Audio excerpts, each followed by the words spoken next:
Mi mensaje se centra en la importancia de esforzarnos a diario por recibir en verdad el Espíritu Santo. Ruego e invito a que el Espíritu del Señor instruya y edifique a cada uno de nosotros.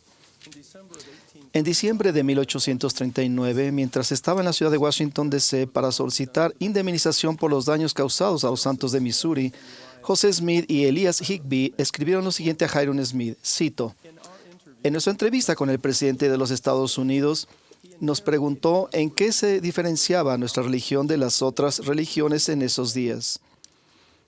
El hermano José dijo que diferíamos en la forma de bautizar y en el don del Espíritu Santo por la imposición de manos. Consideramos que todos los demás aspectos están comprendidos en el don del Espíritu Santo. Fin de la cita. El Espíritu Santo es el tercer miembro de la Trinidad. Es un personaje de espíritu y da testimonio de toda verdad. En las Escrituras se hace referencia al Espíritu Santo como el Consolador, un Maestro y un Revelador. Las revelaciones del Padre y del Hijo se transmiten mediante el Espíritu Santo. Él es el mensajero del Padre y del Hijo y testifica de ellos. El Espíritu Santo se manifiesta a los hombres y a las mujeres de la tierra, tanto como el poder y como el don del Espíritu Santo. Este poder puede llegar a una persona antes del bautismo. Es el poder testificador de que Jesucristo es nuestro Salvador y Redentor. Mediante el poder del Espíritu Santo, los investigadores sinceros pueden obtener una convicción de la veracidad del Evangelio del Salvador, del Libro de Mormón, de la realidad de la restauración y del llamamiento profético de José Smith. El don del Espíritu Santo se confiere únicamente tras el debido y autorizado bautismo por la imposición de manos de parte de aquellos que poseen el sacerdocio de Melquisedec. El Señor declaró: sí, arrepentíos y bautícese cada uno de vosotros para la remisión de sus pecados. Sí, bautizaos en el agua, y entonces vendrá el bautismo de fuego y del Espíritu Santo. Y por la imposición de manos confirmaréis en mi iglesia quienes tengan fe, y yo les conferiré el don del Espíritu Santo. El apóstol Pablo clarificó esta práctica a los efesios cuando preguntó: ¿habéis recibido el Espíritu Santo después que creísteis? Y ellos le dijeron: ni siquiera hemos oído si hay Espíritu Santo. Entonces dijo: ¿en qué, pues, fuisteis bautizados? Y ellos dijeron: en el bautismo de Juan. Y dijo Pablo: Juan bautizó con bautismo de arrepentimiento, diciendo al pueblo que creyesen en el que había de venir después de él, a saber, en Jesús el Cristo. Cuando oyeron esto, fueron bautizados en el nombre del Señor Jesús. Y habiéndoles impuesto Pablo las manos, vino sobre ellos el Espíritu Santo. El bautismo por inmersión es la ordenanza preliminar del Evangelio a la que debe seguir el bautismo del Espíritu a fin de que sea completa. El profeta José Smith explicó que, y cito: el bautismo es una ordenanza santa preparatoria para recibir el Espíritu Santo. Es el conducto y la llave por medio de los cuales se puede administrar el Espíritu Santo. El don del Espíritu Santo por la imposición de manos no se puede recibir por medio de ningún otro principio que no sea el principio de la rectitud. Fin de la cita. La ordenanza de confirmar a un miembro nuevo de la Iglesia y de conferir el don del Espíritu Santo es a la vez sencilla y profunda. Los dignos poseedores del sacerdocio de Melquisedec colocan las manos sobre la cabeza de la persona y se dirigen a ella por su nombre. Después, por la autoridad del santo sacerdocio y en el nombre del Salvador, se confirma a la persona miembro de la Iglesia de Jesucristo de los santos de los últimos días y se pronuncia esta importante frase: recibe el Espíritu Santo. Hermanos y hermanas, es posible que la sencillez de esta ordenanza nos haga pasar por alto su importancia. Estas 4 palabras, recibe el Espíritu Santo, no son una declaración pasiva.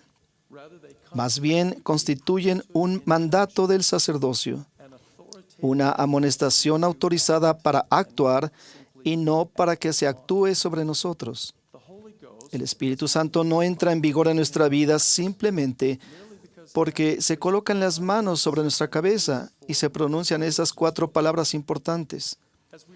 Al recibir esta ordenanza, cada uno de nosotros acepta una sagrada y constante responsabilidad de desear, procurar, trabajar y vivir de tal manera que de verdad recibamos el Espíritu Santo y los dones espirituales que conlleva. Porque ¿en qué se beneficia el hombre a quien se le confiere un don si no lo recibe? He aquí, ni se regocija con lo que le es dado, ni se regocija en aquel que le dio la dádiva.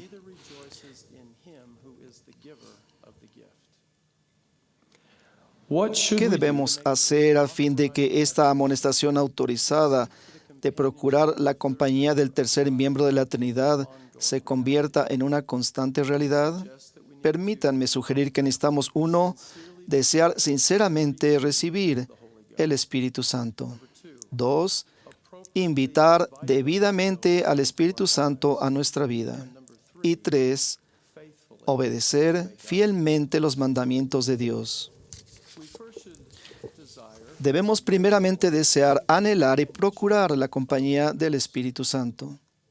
Ustedes y yo podemos aprender una gran lección sobre los deseos justos de los fieles discípulos del Maestro que se describen en el libro de Mormón. Y los 12 instruyeron a la multitud y he aquí, hicieron que la multitud se arrodillase en el suelo y orase al Padre en el nombre de Jesús. Y oraron por lo que más deseaban, y su deseo era que les fuese dado el Espíritu Santo. ¿Nos acordamos del mismo modo de orar ferviente y constantemente por lo que más deseamos, aún el Espíritu Santo? ¿O estamos, hermanas y hermanos, distraídos por las preocupaciones del mundo y la rutina del diario vivir y pasamos por alto o incluso descuidamos este don que es el más valioso de todos los dones? El recibir el Espíritu Santo empieza con nuestro sincero y constante deseo de tener su compañía en nuestra vida. Podemos recibir y reconocer más fácilmente el Espíritu del Señor si lo invitamos debidamente a nuestra vida. No podemos obligar, ejercer coerción o mandar al Espíritu Santo. Más bien, debemos invitarlo a nuestra vida con la misma bondad y ternura con la que Él nos trata. Nuestras invitaciones para tener la compañía del Espíritu Santo ocurren de muchas maneras: al hacer convenios y cumplirlos, al orar sinceramente de manera personal y con la familia, al escudriñar diligentemente las Escrituras, al fortalecer las buenas relaciones con familiares y amigos, al procurar pensamientos, actos y palabras virtuosos, y al adorar en nuestros hogares, en el Santo Templo y en la iglesia. Por el contrario, el quebrantar convenios y compromisos o nuestra indiferencia hacia ellos, el no orar y estudiar las Escrituras y los pensamientos, actos y palabras inapropiados hacen que el Espíritu se aleje de nosotros o que nos evite totalmente. Así como el rey Benjamín enseñó a su pueblo: y ahora bien, os digo, hermanos míos, que después de haber sabido y de haber sido instruidos en todas estas cosas, si transgredís y obráis contra lo que se ha hablado, de modo que os separáis del Espíritu del Señor, para que no tenga cabida en vosotros para guiaros por las sendas de la sabiduría, a fin de que seáis bendecidos, prosperados y preservados. El obedecer fielmente los mandamientos de Dios es esencial para recibir el Espíritu Santo. Se nos recuerda esta verdad cada semana al escuchar las oraciones sacramentales y al participar dignamente del pan y del agua. Al prometer que estamos dispuestos a tomar sobre nosotros el nombre de Jesucristo, a recordarle siempre y a guardar sus mandamientos, se nos promete que siempre podremos tener su Espíritu con nosotros. Por lo tanto, todo lo que el Evangelio del Salvador nos enseña a hacer y a llegar a ser, tiene como fin bendecirnos con la compañía del Espíritu Santo. Consideremos las razones por las que oramos y estudiamos las Escrituras. Sí, anhelamos comunicarnos en oración con nuestro Padre Celestial en el nombre de su Hijo. Y sí, deseamos obtener la luz y el conocimiento disponible en los libros canónicos.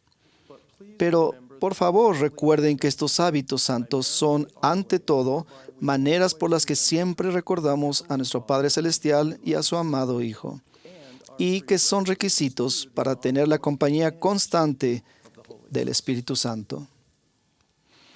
Reflexionen en las razones por las que adoramos en la casa del Señor y en nuestras reuniones del día de reposo. Sí, prestamos servicio en el templo por nuestros familiares fallecidos y por nuestras familias y amigos en los barrios y en las ramas en donde residimos. Y sí, disfrutamos de la recta jovialidad que encontramos entre nuestros hermanos y hermanas. Pero, ante todo, nos reunimos en unidad para procurar las bendiciones y la instrucción del Espíritu Santo. Orar, estudiar, reunirse, adorar, servir y obedecer no son cosas aisladas e independientes de una lista de tareas que estén relacionadas con el Evangelio.